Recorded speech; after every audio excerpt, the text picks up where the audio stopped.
Grâce, ce mot a été utilisé et abusé, et c'est devenu un mot utilisé pour signifier tout ce qu'on veut qu'il signifie. Cette série de messages va défier chacun de nous. Vous allez voir comment la grâce de notre Seigneur annule les plus flagrants échecs même. Vous allez apprendre comment aimer et chérir la grâce de notre Seigneur Jésus-Christ au lieu de se vautrer dans votre peine et votre culpabilité.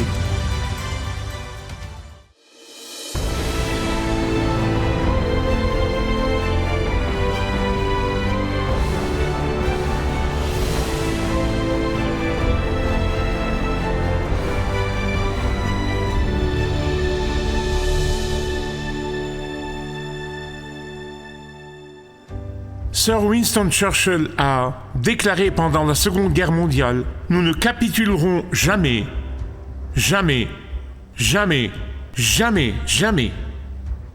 Je sais que ces paroles de Sir Winston Churchill ont encouragé beaucoup de gens au fil des années et ils se sont accrochés à cela. Et aujourd'hui, je voudrais vous dire qu'il y a des moments où nous ne devrons jamais, jamais, jamais, jamais capituler. Mais ensuite, je vais vous montrer à nouveau à partir de la parole de Dieu qu'il y a des moments où la soumission est le seul secret de la bénédiction. Maintenant, je parle bien sûr de la soumission de ma volonté et de votre volonté à la volonté de Dieu. La soumission de nos projets au plan de Dieu pour nos vies. La soumission de nos désirs à son désir pour nous. C'est de cette soumission que je parle et c'est pourquoi j'aimerais l'appeler la soumission douce. Pouvez-vous dire ça avec moi? Maintenant, je veux vous donner un avertissement. Un avertissement. Un avertissement. Cette soumission n'est pas toujours agréable. Il y a des moments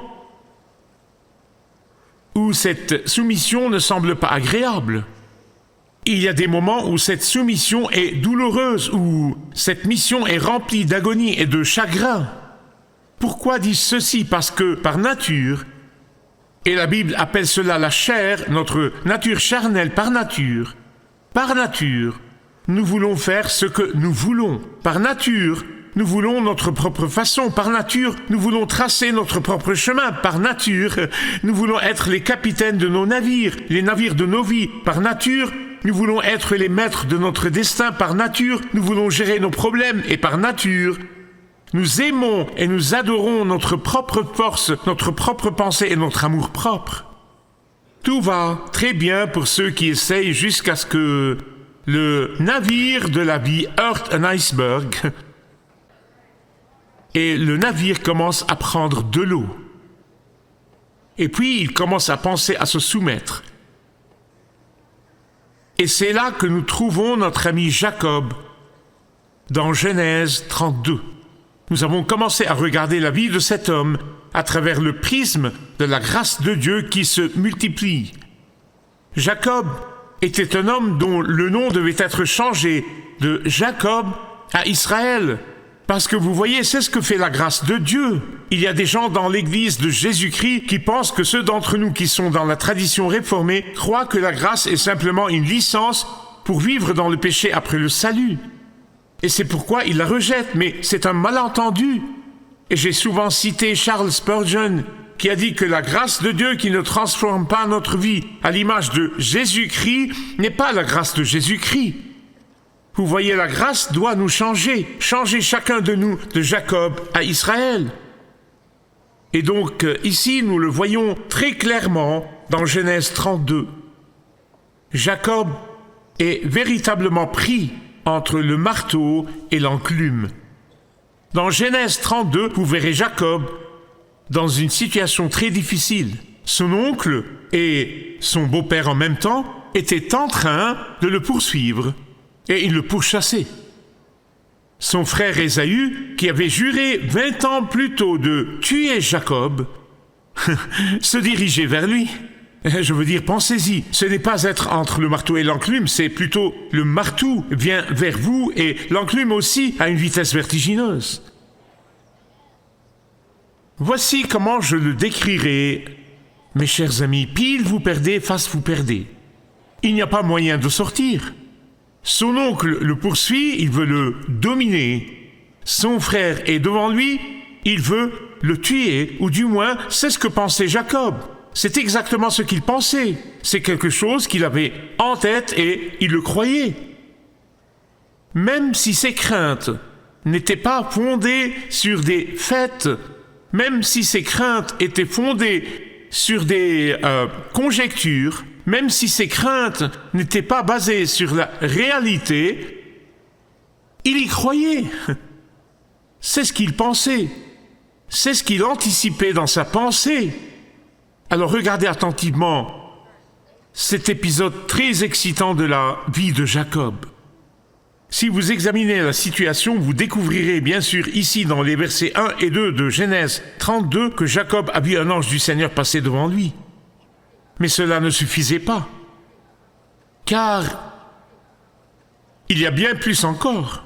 Au cours des 20 dernières années, Jacob a vu la main de Dieu travailler en lui. En particulier, au cours des 6 dernières années, Dieu l'a béni intensément, d'une manière qu'il n'aurait jamais pu imaginer. 20 ans plus tôt, il avait eu une vision du Christ préincarné, d'une échelle allant de la terre au ciel et des anges qui montaient et descendaient. C'est pourquoi il a appelé l'endroit ceci la maison de Dieu, Beth-El. Mais bien avant sa naissance, Dieu a donné une prophétie à sa maman selon lequel le descendant du Messie viendrait de sa lignée et non de son frère Ésaü. 20 ans plus tôt, Jacob a eu une vision. Dieu a accompli ses promesses. Il l'a béni.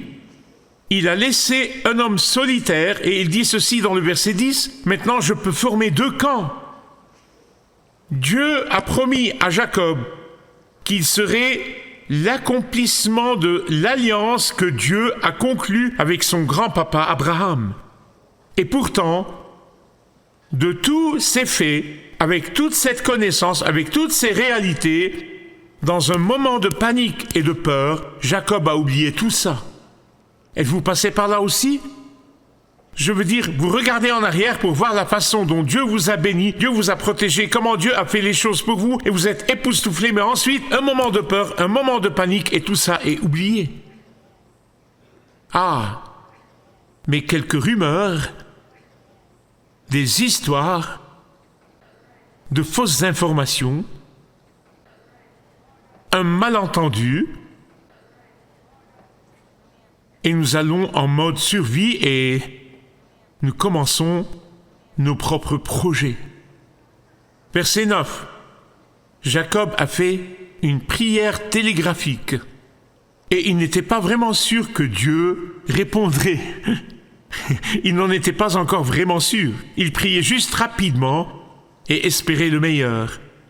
Alors il s'est demandé, de quoi je me rappelle chez mon frère Ésaü? Ça fait 20 ans que je ne l'ai pas vu, mais je me souviens de certaines choses à son sujet. De quoi je me rappelle chez lui? Comment est sa personnalité? Quel genre de personne est-il? Ah, je me souviens. Il est gourmand et cupide. Il aime la gratification instantanée. Il m'a vendu son droit d'aînesse pour un bol de soupe. Il veut satisfaire son appétit féroce, si je me souviens bien. Je sais quoi faire. Je nourrirai sa cupidité. Je nourrirai sa convoitise. Je lui enverrai des choses. Voici son plan. C'est ce que je vais faire. Je vais lui envoyer des chèvres. Puis attendre et espérer qu'il aime les chèvres. Mais s'il n'aime pas les chèvres, je vais lui envoyer des chameaux. Peut-être qu'il aimera les chameaux. Mais s'il n'aime pas les chameaux, je lui enverrai des ânes. Les ânes sont mignons, n'est-ce pas? Je vais lui envoyer des ânes. Et s'il n'aime pas les ânes, j'enverrai des moutons. Je vais continuer à lui envoyer des choses jusqu'à ce qu'il obtienne quelque chose qui lui plaît. Il paniquait et tentait de soudoyer son frère. Mes précieux frères et sœurs,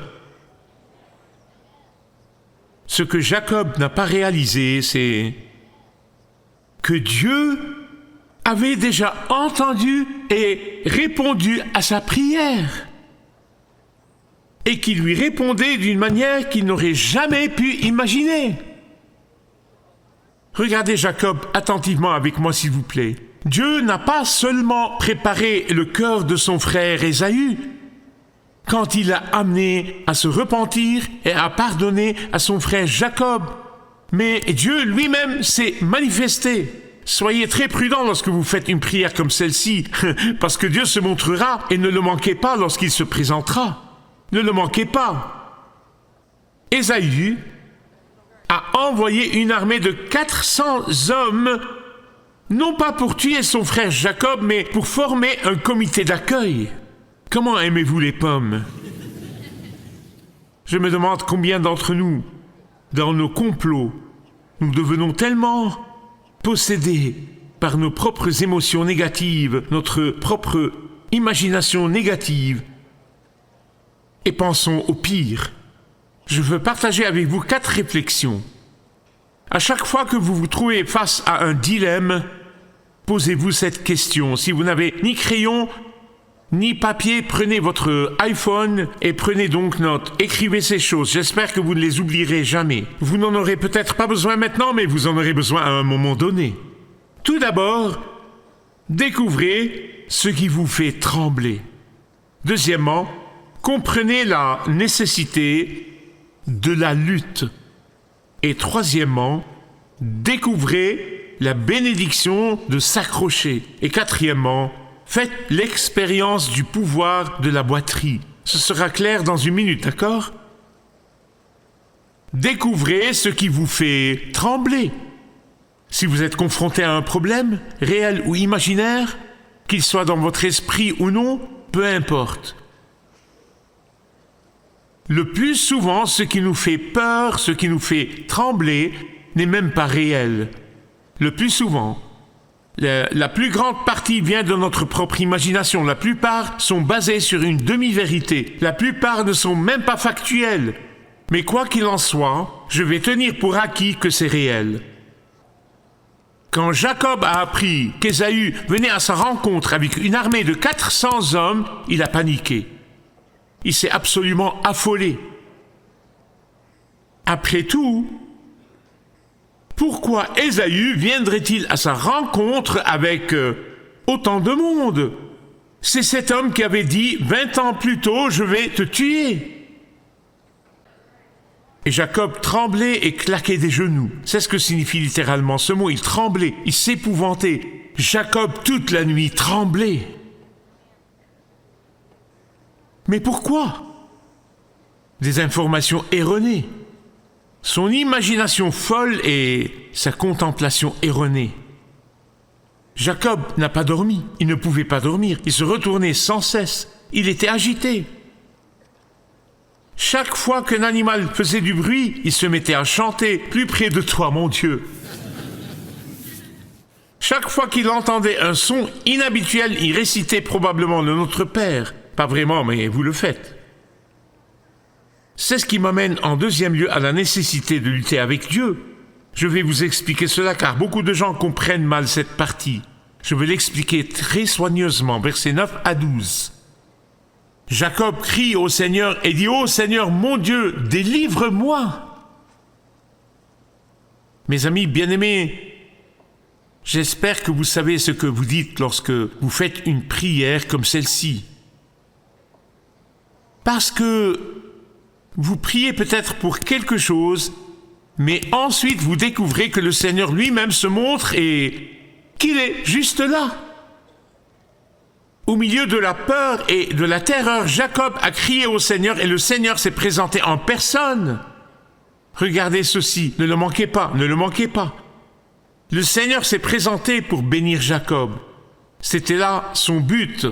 Quand il est venu, il est apparu, il voulait bénir Jacob.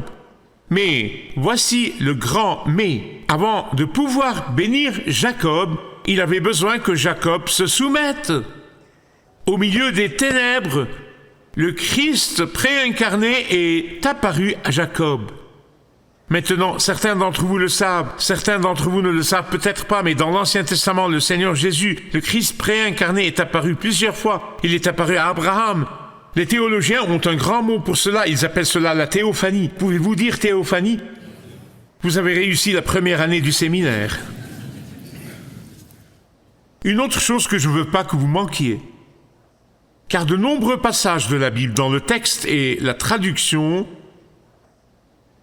disent que Jacob luttait avec Dieu. Vous comprenez?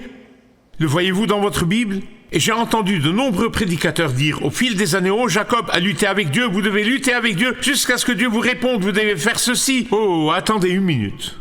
Le Seigneur ne s'est pas manifesté pour donner à Jacob l'occasion de lutter avec lui. Vous me suivez? Le Seigneur ne cherchait pas vraiment un match de lutte. Le Seigneur s'est manifesté parce qu'il voulait lutter avec Jacob. Ce n'est pas l'inverse. C'est vrai que Jacob a demandé une bénédiction, mais il ne l'obtiendra que lorsqu'il se soumettra. C'est Dieu qui s'est manifesté pour amener Jacob au point de se soumettre, parce qu'il n'obtiendrait pas cette bénédiction tant qu'il ne serait pas soumis. En fin de compte, il l'a voulu, et oui, il l'a reçu, mais Dieu a attendu qu'il se soumette. Tout comme le chameau ne peut pas porter de marchandises avant de se baisser. Il est trop haut. Et je vais vous l'expliquer. C'est bien la racine du mot hébreu. Le mot beraka signifie une bénédiction. Sa racine est le mot s'agenouiller, berak. Le chameau doit s'agenouiller pour que la bénédiction soit chargée sur lui. De la même manière, Dieu ne bénira pas ceux qui ne se sont pas soumis. Il ne peut y avoir de véritable bénédiction sans soumission. Il ne peut y avoir de véritable succès. Oh, il pourrait avoir un succès mondain, je parle du vrai succès, sans soumission. Il ne pourrait pas y avoir de véritable victoire sans abandonner le contrôle. Il ne peut pas y avoir d'efficacité, de véritable efficacité pour Dieu sans se soumettre. Il ne peut pas y avoir de grand pouvoir sans obéissance. Trouvez ce qui vous fait trembler. Comprenez la nécessité pour Dieu de lutter avec vous. Faites l'expérience de la bénédiction, de s'accrocher. Jacob a continué à lutter jusqu'à l'aube. Il ne voulait pas se soumettre. Si vous pensez que c'est facile, vous n'êtes pas passé par là.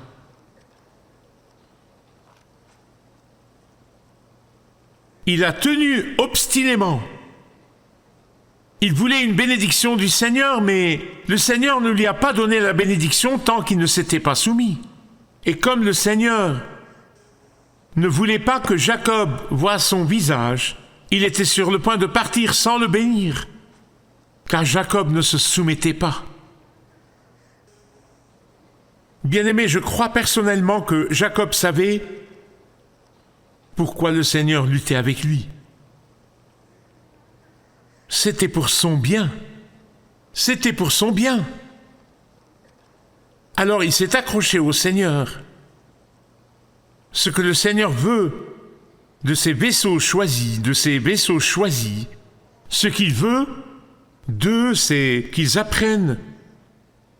Tout comme il voulait que Jacob apprenne que tous ses efforts passés et toutes ses luttes passées, tous ses complots passés, toutes ses manœuvres et ses manipulations passées, tout ce qu'il avait fait ne lui apportait pas vraiment la bénédiction réelle. Mais maintenant, il devait lutter contre le Seigneur et perdre. Vous voyez, c'est le but de la lutte. Dieu ne vient pas ici juste pour un match de lutte, il veut que nous perdions.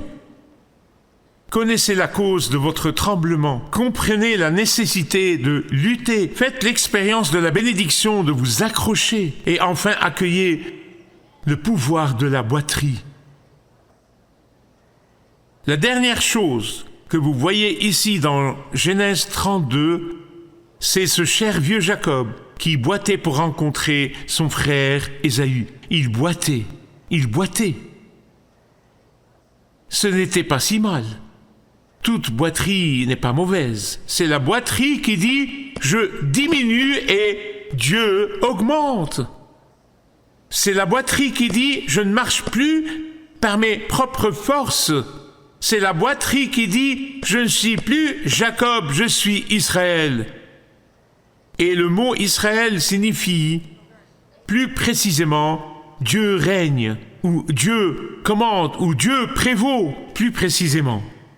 Tout comme les autres noms. Daniel, Dan, El signifie Dieu juge, ou Samuel, Dieu entend. Israël, Dieu prévaut. Dieu prévaut. Il n'est plus un voleur, Jacob, mais c'est Dieu qui prévaut. Jacob a perdu et il a commencé à connaître un véritable succès. Bien-aimés, soyons honnêtes les uns envers les autres. Le monde extérieur ne comprendra jamais. Ils ne comprendront jamais avant de venir à Christ. Ils ne comprendront jamais que pour nous, ceux qui croient au Seigneur Jésus, notre succès réside dans notre défaite face au Seigneur. Notre victoire réside dans notre soumission au Seigneur. Notre bénédiction est dans la soumission au Seigneur. Pendant des années, Jacob s'est battu et a trompé son père et a essayé de tromper son frère et a essayé de comploter et de manœuvrer, mais il n'est pas allé très loin. Dieu a dit, de ta lignée viendra mon Messie. De ta postérité naîtra Jésus, le Messie. Et donc, vous devez